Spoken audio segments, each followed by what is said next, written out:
Good morning माय friends. आज या ठिकाणी मी तुम्हाला MPSCद्वारे 24 मार्च 2018 रोजी होणाऱ्या कंबाईंड प्रिलिम्स एक्झामच्या स्ट्रॅटेजी, शेवटच्या 20 दिवसांमध्ये आपण कुठली काळजी घ्यायची आणि पेपर सोडवताना ॲक्च्युअली आपण कुठली काळजी घ्यायची याबद्दल 2 शब्द मार्गदर्शन करणार आहे. माझं नाव मंगेश शिंदे. मी MPSC 2016द्वारे सिलेक्शनची मुख्याधिकारीपदी सध्या कोल्हापूर महानगरपालिका इथे कार्यरत आहे आणि अभ्यासाच्या फेजमध्ये अभ्यास करताना STI, PSI prelims, assistant prelims ते UPSC प्रिलिम्सपर्यंतच्या मी बऱ्याचशा प्रिलिम्स आणि मेन्स एक्झाम्स दिलेल्या आहेत. तर त्यामुळं कंबाईन प्रीचं प्रिलिम्स देताना कुठली काळजी वेगळी घ्यावी ह्याबद्दल मी तुम्हाला 2 मार्गदर्शन शब्द करणार. तर सर्वप्रथम मित्रांनो, जे आपल्या 24 तारखेच्या परीक्षेसाठी अंदाजे आता एक 20 दिवसांचा अवधी बाकी आहे, तर त्यामध्ये तुम्ही कुठल्या काळजी घेतल्या पाहिजेत याबद्दल मी तुम्हाला 2 शब्द सांगणार आहे. तर सर्वप्रथम मला तुम्हाला हे सांगायचं आहे की तुम्ही जे वर्षभर अभ्यास केलेला आहे तर त्याच्या अभ्यासावर सर्वात पहिले तुम्ही आपल्या स्वतःवर विश्वास ठेवा की मी या परीक्षेसाठी इमानदारीने अभ्यास केलेला आहे. आणि शेवटच्या 20 दिवसामध्ये तुम्ही नवीन काही वाचण्याच्या फंदात पडू नका. कारण आपल्याला बऱ्याच वेळेस असा मोह होतो की नवीन काहीतरी मी एखादा सोर्स वाचतो जेणेकरून माझे ते 3-4 प्रश्न अटेम्प्ट होतील आणि मला फायदा होईल. तर मला तुम्हाला सर्वात महत्त्वाचं हे सांगायचं आहे की पास होणाऱ्या प्रत्येक विद्यार्थ्यांचा जो प्रश्न बरोबर येणार आहे तो प्रश्न माझा बरोबर येणं आवश्यक आहे. उदाहरणार्थ, तुम्ही राज्यघटना या विषयासाठी जर कोळंबे सरांचं पुस्तक वाचलेलं असेल तर आणखीन 2 मार्क वाढवण्यासाठी तुम्ही दुसरं कुठलं पुस्तक नक्की वाचू नका. कारण तुम्ही जे वाचलंय त्यातला प्रश्न आला आणि तुमचं जर उत्तर चुकलं तर तो तुमची खूप मोठी मिस्टेक होईल. त्यामुळे तुम्ही जे वाचलं त्यातून जो प्रश्न येणार आहे तो तुमचा प्रश्न बरोबरच आला पाहिजे, हे सर्वात महत्त्वाचं लक्षात ठेवा. उदाहरणार्थ 11वीच्या इतिहासाच्या पुस्तकातून आपले 3 ते 4 प्रश्न दरवर्षी राज्य सेवेमध्ये विचारले जातात. ते प्रश्न आपले चुकायला नको. कारण 11वी इतिहास हा सोर्स हा पूर्ण महाराष्ट्रातल्या सर्व जनतेला माहीत आहे. सर्व विद्यार्थी त्यातूनच प्रिपेअर करत असतात. त्यामुळे जे कॉमन सोर्सेस आहेत ते आपले वाचून होणं आवश्यक आहे आणि वाचलेले असतील तर त्यालाच रिवाईज करणं आवश्यक आहे. कारण आपण जे 3-4 वेळेस जे रिवाईज करतो तेच आपल्याला ऐनवेळी परीक्षेत आठवतं. त्यामुळे आता नवीन सोर्स वाचण्याच्या भानगडीत बिलकुल पडू नये, हे माझा तुम्हाला सर्वात पहिला महत्त्वाचा सल्ला आहे. दुसरा एक महत्त्वाचा मला तुम्हाला सांगायचं आहे की आपण जे वाचलेले आहेत, स्वतःच्या नोट्स काढलेल्या आहेत, त्या तुम्ही वारंवार रिवाईज करा.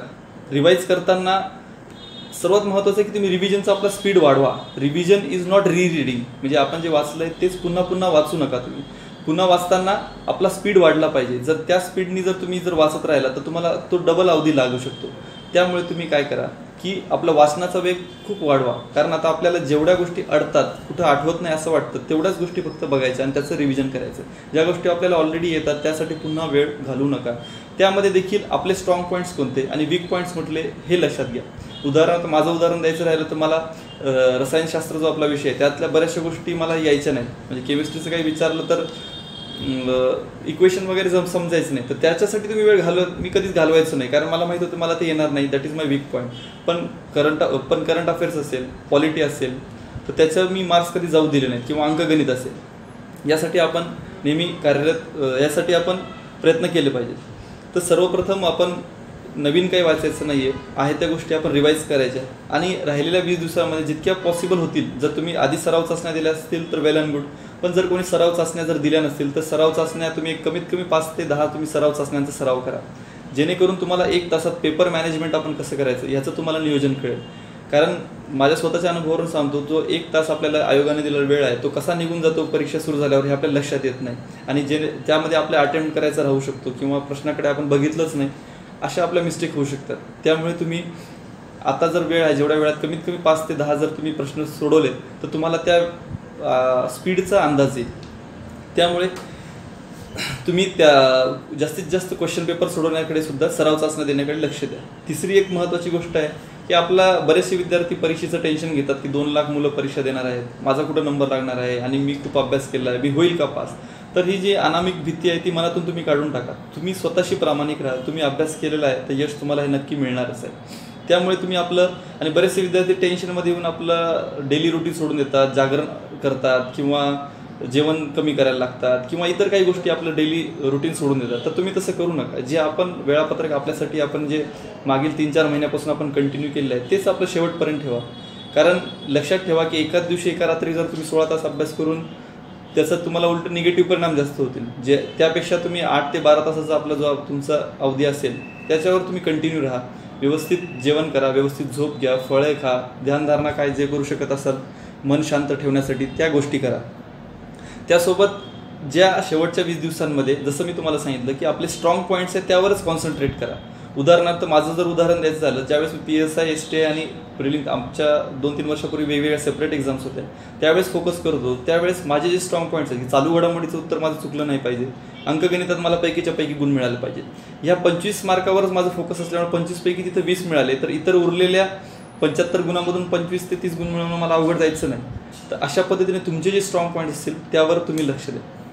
आता दुसरा भाग मित्रांनो, मी तुम्हाला त्या दिवशी म्हणजे 24 मार्चला आपल्याला कसं नियोजन आपलं असावं, परीक्षा सोडवताना आपण कुठल्या गोष्टींची काळजी घ्यावी हे तुम्हाला सांगणार आहे. तर सर्वप्रथम हे सांगू इच्छितो मी तुम्हाला की आपल्याकडे 1 तासाचा वेळ आहे आणि 100 मार्क आपल्याला अटेम्प्ट करायचं आहे. तर राज्यसेवेच्या बाबतीत आपल्याकडे 100 मार्क्स आहेत पण 2 तासाचा अवधी आहे. राज्यसेवेमध्ये तुम्ही त्या प्रश्नाला पुन्हा येऊ शकता किंवा त्या प्रश्नावर जास्त वेळ विचार करू शकता आणि मग तुम्ही निर्णय घेऊ शकता.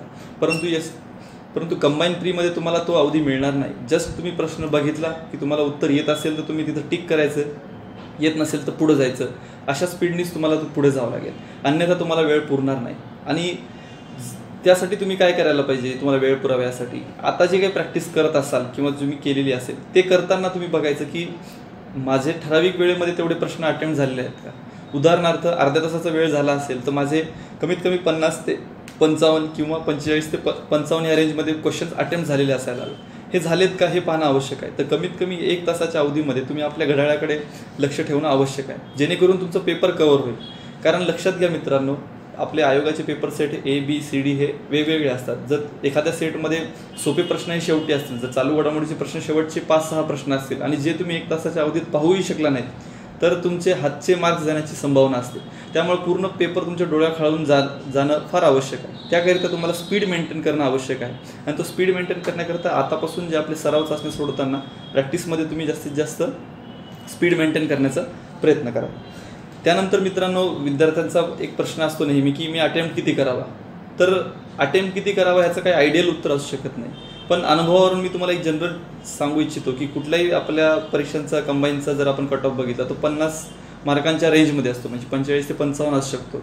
आणि जर आपली स्वतःची ॲक्युरेसी बघितली आपण तर आपण 100% ॲक्युरेट कधी देऊ शकत नाही. त्यामुळे जर आपण 80 ते 85 ह्या दरम्यान जर अटेम्प्ट केला तर आपला स्कोअर हा कुठे व्यवस्थित येऊ शकतो असं माझं तुम्हाला म्हणणं आहे. कारण आणखीन एक महत्त्वाचं आहे की एखादा प्रश्न अटेम्प्ट करावा किंवा न करावा. जर एखादा प्रश्न तुम्ही आयुष्यात पहिल्यांदाच तिथे बघत असाल परीक्षेमध्ये तर असा प्रश्न आपण कधी अटेम्प्ट करू नये. जरी आपल्याकडे अटेम्प्ट आपला कमी झाला असेल तरी अशा प्रश्न अटेम्प्ट करून आपली चुकण्याची शक्यता जास्त असते. परंतु राज्यसेवा आणि कंबाईन प्रीमध्ये हा फरक आहे की राज्यसेवेमध्ये 1/3 निगेटिव्ह मार्किंग आहे आणि प्रीमध्ये कंबाईनमध्ये आपल्याला 1/4 निगेटिव्ह मार्किंग आहे. त्यामुळे इथे तुम्ही थोडीशी रिस्क जास्त घेऊ शकतात. म्हणजे एखाद्या ज्या विद्यार्थ्यांनी चांगला अभ्यास केला आहे त्यांनी 90पर्यंत जरी क्वेश्चन अटेम्प्ट केले तरी he will be gaining out of it. कारण 10 प्रश्न तुम्ही अटेम्प्ट केले तर आपले 2 प्रश्न तर बरोबर येतातच आणि कमीत कमी you will not lose marks in that. म्हणजे तुम्ही निगेटिव्हमध्ये जाणार नाही. 10 प्रश्न जरी तुम्ही गेस केले तर त्यातले 3 प्रश्न बरोबर आले तर you will be gaining some marks. त्यामुळे तुम्ही विद्यार्थी मित्रांनो, जर तुम्ही 1 ते 1 किंवा 2 ऑप्शन इलिमिनेट करू शकत असाल तर तो प्रश्न तुम्ही अटेम्प्ट केलाच पाहिजे. त्यासाठी तुम्ही इलिमिनेशन टेक्निकचा देखील वापर करा. आणि आणखीन एक महत्त्वाची गोष्ट की एखादा प्रश्न उदाहरणार्थ जर तुम्हाला द्यायचं तर अंकगणितासाठी असं होतं की आपण त्या अंकगणिताला एक फॉर्म्युला वापरतो. वयाचा प्रश्न असेल किंवा ॲव्हरेजचा प्रश्न असेल, फॉर्म्युला लावतो, उत्तर काढतो आणि ते ऑप्शनमध्ये उत्तर नसतं. त्यावेळेस आपल्याला वाटतं कधी की आपला फॉर्म्युला चुकला आहे, आपण पुन्हा त्याच्यावर वेळ देतो. कधी कधी हे लक्षात घ्या की आयोगा मुद्दामहून म्हणा किंवा चुकून एखादा प्रश्न हा चुकीचा पण सेट होऊ शकतो. तर त्यामुळे किंवा कुठलाही प्रश्न असेल त्यावर जर तुम्हाला चुकीचा वाटत असेल तर त्यावर जास्त वेळ तुम्ही घालवू नका. त्या लक्षात घ्या की आपण केलेला जो फॉर्म्युला आहे, आपण लावलेला जो फॉर्म्युला आहे तो योग्यच आहे, त्याच्यावर तुम्ही ठाम राहा आणि पुढे जा. जर तुम्हाला वाटत असेल चुकीचं आहे तर ते त्याच्यावर आता लक्ष देण्याची वेळ नसते. त्यामुळे एका प्रश्नावर जास्त वेळ तुम्ही थांबू नका.